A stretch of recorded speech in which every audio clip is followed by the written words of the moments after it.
وہ قادر مطلق جو دیکھتا ہے اگنور کرتا چلا جاتا ہے، دیکھتا ہے اگنور کرتا چلا جاتا ہے، دیکھتا ہے۔ وہ 1000 بار تجھ سے شرم کرتا ہے، اے بندہ خدا تو ایک بار تو اس سے شرم کر جا۔ وہ 1000 بار شرماتا ہے اور چھوڑتا ہے بے بس انسان کو۔ اب اس نے ہمارے لیے راستے متعین کیے، اور وہ راستے فرمایا کہ یہ جو تم کوئی عیسائی ہو، کوئی یہودی ہو، کوئی ہنود ہو، کوئی یہود ہو، کوئی زرتشت ہو، کوئی بدھ مت ہو، یہ جو تم ہو یہ میں نے تو تمہیں نہیں بنایا، یہ میں نے تو تمہیں مشورہ، یہ جو تم بریلوی ہو، یہ جو تم دیوبندی ہو، یہ تم جو اہل حدیث ہو، یہ تم جو شیعہ ہو، یہ جو تم جو اور 1000 درجنوں چیزیں ہوں، یہ کچھ تو میں نے نہیں بنایا، یہ تمہارا اپنا بنایا ہوا، یہ تمہارا۔ ارشاد فرما شرع لکم من الدین ما وصی بہ نوحا، ہم نے ایک ہی چیز بطور دین اول نبی سے لے کر آخری نبی تک دی ہے، ایک ہی چیز بطور دین کے۔ دین پہلے نبی کا بھی وہی تھا جو آخری نبی کا ہے، دوسرے کا بھی وہی تھا جو آخری کا ہے۔ 1,24,000 نبیوں کا دین وہی تھا جو آخری نبی کا دین ہے۔ اور یہ جو آخری نبی ہمارا آیا ہے تمہیں خوب معلوم ہے، اے دنیا کے لوگوں، اے مذاہب عالم، تمہیں خوب معلوم ہے کہ اس نبی کے پاس حق کے سوا کچھ نہیں ہے۔ دیکھیے میری ایک بات یاد رکھیے، یہ بات ذہن میں بٹھائیے، عیسائیت کو، یہودیت کو، ہندو مت کو، جین مت کو، بدھ مت کو، زرتشت کو، ہمارے جو مذاہب ہیں ان کو یہ اعتراض نہیں ہے کہ محمد صلی اللہ علیہ وآلہ وسلم نے ہم پہ تنقید کی ہے، ان کو یہ اعتراض ہے کہ یہ ہم پہ تنقید کیوں نہیں کرتے۔ توجہ دیجئے، یہ تصدیق کیوں کرتے؟ اعتراض کیا ہے؟ چونکہ فرمایا موسیٰ علیہ السلام جو کچھ آپ کے پاس ہے مصدق لما معکم، عیسیٰ علیہ السلام جو آپ کے پاس ہے مصدق لما معکم، نوح علیہ السلام جو آپ کے پاس ہے مصدق لما معکم، وہ بھی سچا ہے، جو نوح تیرے پاس ہے وہ بھی سچا ہے، اے ابراہیم خلیل اللہ جو آپ لائے وہ بھی سچا ہے، اے آدم صفی اللہ جو آپ لائے وہ بھی درست ہے، وہ بھی کیا ہے؟ میرے نبی سے یہ اعتراض دنیا کو نہیں ہے کہ یہ تنقید کرتے ہیں، انہیں یہ اعتراض ہے کہ یہ تنقید کیوں نہیں کرتے، تاکہ ہمیں موقع مل جائے کہ ہم روکیں۔ آپ کو معلوم ہے نبی سے یہ بالکل اعتراض نہیں ہے کہ ہمارے محمد مصطفیٰ نے بالکل کوئی اعتراض کسی پیغمبر پہ اور اس کی شریعت پہ نہیں کیا۔ شرع لکم، ایک ہی شریعت ہم نے تم سب کو دی ہوئی۔ اب ہوا کیا؟ یہ بات آپ کے ذہن میں آ گئی؟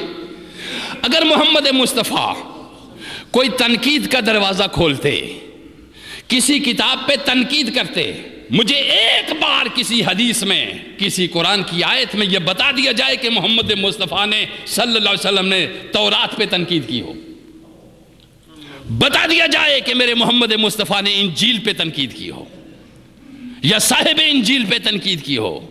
کافروں کو یہ ہے کہ ہمیں موقع کیوں نہیں ملتا کہ ہم کچھ کر سکیں، اور محمد کے یہ ہے کہ ہم موقع دیتے ہی نہیں ہے کسی کو کہ کوئی ہمارے اوپر آ سکے۔ ہم ہر سچائی کی تصدیق کرتے ہیں۔ فرمایا شرع لکم من الدین ما وصی بہ نوحا، تمہارے لیے دین کا وہی راستہ مقرر کیا ہے جس کی نوح کو بھی ہم نے وصیت کی تھی، جس کی نوح علیہ السلام کو بھی ہم نے وصیت کی تھی۔ اب آئیے شریعت محمدی صلی اللہ علیہ وآلہ وسلم۔ شریعت کیا چیز ہے؟ شریعت کیا ہے؟ شریعت لغت میں روشن اور کشادہ شعراء کو کہتے ہیں. روشن اور کشادہ شعراء، روشن اور کشادہ موٹر وے، اس کو کیا کہتے ہیں لغتاً؟ شریعت، جس میں کسی چلنے والے کو شک پیدا نہ ہو، جس میں کسی چلنے والے کو شک پیدا نہ ہو. کشادہ راستہ، کشادہ سڑک، جس میں کسی کو شک پیدا نہ ہو. اور یہ راستہ ہے اسلام کا راستہ. یہ راستہ کس کا راستہ ہے؟ اور اس پر سب انبیاء اور مرسلین چلے، سارے نبی اور رسول اسی راستے پہ چلے. یہ راستہ اللہ اور اس کے بندوں کے درمیان میں ہے. اللہ کے اور اس کے بندوں کے درمیان میں یہ راستہ ہے. جس نے یہ راستے اختیار کیے وہ خدا تک پہنچ گیا، چونکہ یہ سیدھی شاہراہ ہے. اس پہ ہر سنگ میل پہ لگا ہوا ہے اور لکھا ہوا ہے کہ کتنا سفر تیرا باقی رہ گیا، کتنا سفر تیرا باقی رہ گیا ہے. اور اس کو کہتے ہیں شریعت. اور سعادت ابدیہ، ابد کی سعادت اسی کو حاصل ہوگی جس نے یہ راستہ اپنایا. اور اب ارشاد فرمایا یہ تو لغت تھی. اسلام میں شریعت وہ راستہ ہے جو مومنوں کو خدا تک پہنچاتا ہے، لغوی معنی اور اصطلاحی معنی. اور فرمایا کہ یہ ہے وہ راستہ، اس کو ہم کیا کہتے ہیں؟ شریعت. اب آئیے، اللہ نے فرمایا میں اپنے اور تمہارے درمیان ایک راستہ مقرر کرتا ہوں جس کا نام کیا ہوگا؟ شریعت. میں اپنے اور تمہارے درمیان ایک راستہ متعین کرتا ہوں جو صاف ستھری شاہراہ ہوگی، جس میں کوئی دائیں بائیں سے آنے والا نہیں آئے گا. اس کو اسلام کہیں گے. اس کو کیا کہیں گے؟ شاہراہ اسلام. یہی شاہراہ شریعت ہے. فرمایا اللہ کے احکام کے فرما بردار بن جاؤ، کیونکہ خدا ہی کا ہے جو کچھ اس کائنات میں ہے. اب یہ جو شریعت جس کی میں نے بات کی، ایک اس کا اصطلاحی معنی میں نے بیان کیا اور ایک اس کا لغوی معنی. اس کا لغوی معنی یعنی وہ راستہ جو مومنوں کو خدا تک، اصطلاحی معنی یہ ہے وہ راستہ جو مومنوں کو خدا تک لے جاتا ہے. لغوی معنی وہ روشن اور کشادہ سڑک اور کشادہ راستہ جس میں کسی چلنے والے کو شک و شبہ پیدا نہ ہو. یہ ہے شریعت لغتاً اور اصطلاحاً. اب اس شریعت کی دو سائیڈیں ہیں. اس شریعت کی کیا ہیں؟ دو طرفیں ہیں، دو رخ ہیں. ایک ہے اقرار ربوبیت اور دوسرا ہے اقرار عبودیت. یعنی ربوبیت کا اقرار کہ بندہ کسی کی غلامی ذہنی ہو، قلبی ہو یا عملی ہو، اس وقت قبول کرتا ہے جب اس کی نفس کی خواہشات کسی کے ہاتھ میں آ جائیں.